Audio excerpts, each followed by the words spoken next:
This is Comic-Con Africa, and this video has absolutely nothing to do with Comic-Con Africa, but it was a central location in South Africa where I could get the entire Nixa roster together to chat to them. Now, if you don't know, Nixa is the CS team that's qualified for ESL Challenger in Rotterdam. There's some familiar faces in the mix, some new names as well, and I thought this would be really cool for me to chat to them. You can get to learn a little bit more about South African CS, and hopefully, fingers crossed, you'll be cheering for the South African team at Challenger. So, this is Nixa. Let's find out their story. Black Poison is a name and a face that you probably know. He is a legend in South African CS, but he has been overseas. You've made a big impact in Europe. You were with the ATK lineup for a bit in North America. I know you came home to look after your family, retired, and now you're in a team again. What is going on? I made a little tweet saying that I'm back to the grind, and I got contacted by an organization, which was actually Nixa.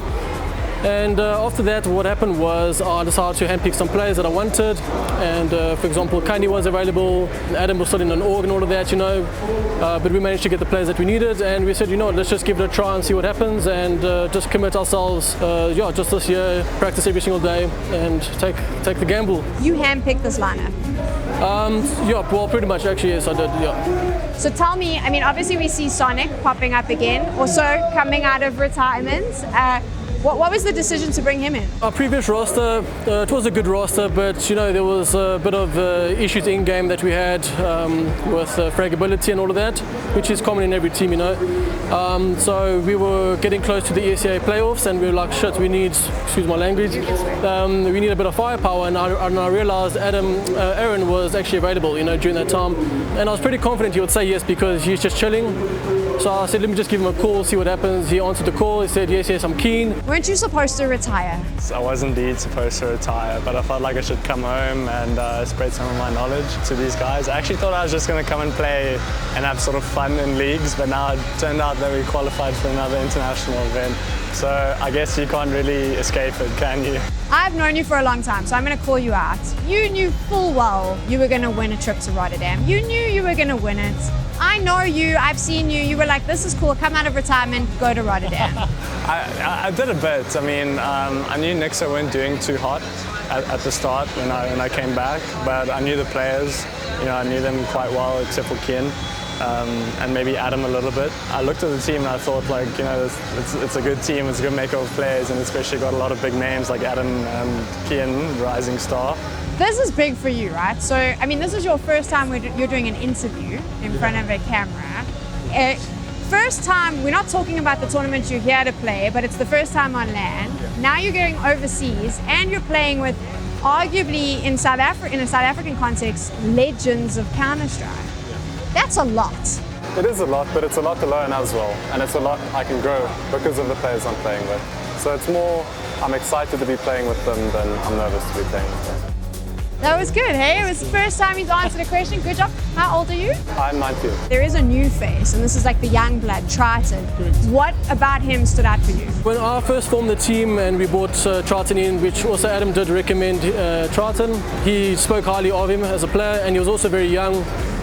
He said his combos are good, just his fragability as a player, he's a very calm player, and that's what you need in a team, you know.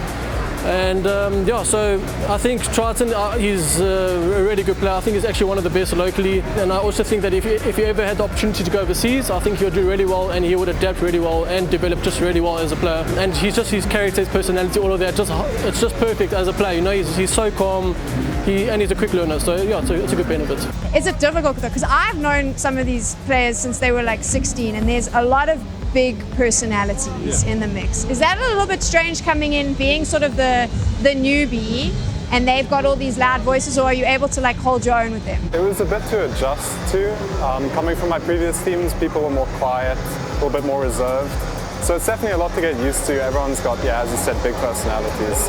But yeah, I love it, to be honest. I love all the guys. It's been great playing with them. What's the goal for you at the end of the day? At the end of my career? I mean, what is the big goal? There's always a dream. Overseas. We've all mentioned this. I mean, there's one player in this lineup who's young. The other four, two of them are retired. You two aren't retired, but I mean, I'm presuming the goals have changed, because I've spoken to you for many times over the years, and it was always, my goal is to go overseas. I mean, you've both you've done the overseas stuff, now you're back. I'm presuming life has changed, or is the goal still, I want to play overseas? Maybe Adam can answer first? Yeah, for me, my goal was always to be in that realm, in the overseas, like Europe CS or NACS.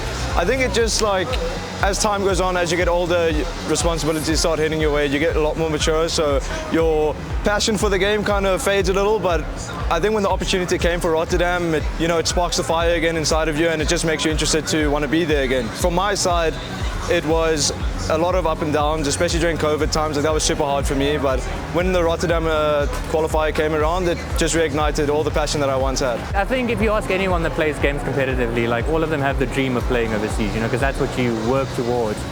And being the best in South Africa, it's nice and stuff, but it's only, big fish, small pond kind of scenario. Yeah. When it comes to international events, that's like a make or break scenario, I'd say, because, one good map, one good series, even just one good round, it could open up doors for you to be picked up by international teams. But I'm way too old not to really be considering full-time CS overseas. Maybe if I was Kian's age, I would really hope it happens for him. But, in the back of my head, there's still the child in me that goes, just imagine, we play really well, the opportunities could be endless.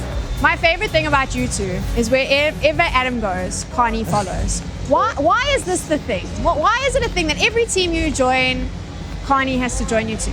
I would have to say he's one of the best guys that I've played with. He's very fun to be around outside the game. He's fun to be with inside the server. He's got a very good mind for the game. He's a good player. So for me, he just ticks all the boxes. So it's a no-brainer for me to have Trevor in my team as much as possible. So yeah. It was an interesting when the Nixa lineup got announced. I thought it was really fun because I remember back in the day the energy, bravado fights. There were certain players in Nixa not shaking the hands of bravado players. You were on the one side, Sonic was on the other. There's lots of these rivalries that existed between the four older guys in the team, and yet you've all come together and now you're going to Rotterdam. How did that happen? I don't think anyone ever actually hated each other. There was some bad blood and some banter and stuff, but at the end of the day, I think people just realized that it's part of the game and that shit talking is always just going to be there. But when it comes to Aaron though, I've always really liked Aaron outside of the game, and I thought he was a sick guy, and he's obviously an amazing player. So when the opportunity arose to get him, it was a no-brainer. Do you think we all just grew up? Maybe when we were younger, 100%. We took things much more seriously. We used to fight all the time. People just have different opinions, and then when people air their opinions and they clash, people struggle to see other people's sides of the story. So it all just becomes a thing, they're wrong, I'm right kind of thing. But yeah, I think, I'm 28 now. I think when we had our issues, I was 19 or something. You were? I was basically a kid. How do you rate your chances in Rotterdam? Look, I'm a boomer, I'll be honest. Personally, skill-wise, I don't feel like I'm as good as I used to be. I feel like I've just down-peaked a lot. Player-wise, Adam, Trevor, Aaron, Kian, they're good players. Adam puts in a lot of work. And also what's happening right now is Aaron and Adam, Sonic and ADM, they're working together a lot, they're building strats, they're discussing what to call, creating new strats and all of that. So I do think we can do well, but I don't think, I don't know, I can't really say. We're definitely the underdogs right there, so we're just going to take it as we go and see what happens. No high expectations, of course, and yeah. Final question, if you had a daughter, who in the lineup would absolutely not be allowed to date her? And why? Oof. I can't say this, I can't. So just give us a name. I'll give two names. Okay. I'll give Adam and Trevor. Trevor, straight. You didn't even pause for me. Why? Trevor. I don't know. It's Trevor. It's Trevor. No, I'm kidding. I don't know. It's done. That's Trevor's the answer. a good friend of mine. Trevor. It's Trevor. Yeah. He's a great friend of mine. I just think he would corrupt her. Triton? Well, he already said Trevor, so it's easy for me to say Trevor. Trevor it is. Just say it.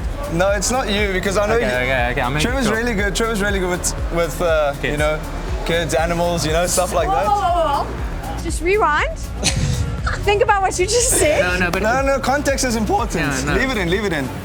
I'm good with kids in a platonic, friendship, father, look son, after them, kind of way. daddy daycare, that type of vibe. Yes. That type of vibe. Sure, it's a tough one. I think Robbie, I've seen Robbie, sometimes on Discord you hear Robbie with his niece, it sounds really good. I'm going to stop you right there. Your daughter's old enough to date in this scenario. So who's not allowed to date Kian, because he's the youngest. He's the only one that'll be age enough to date her.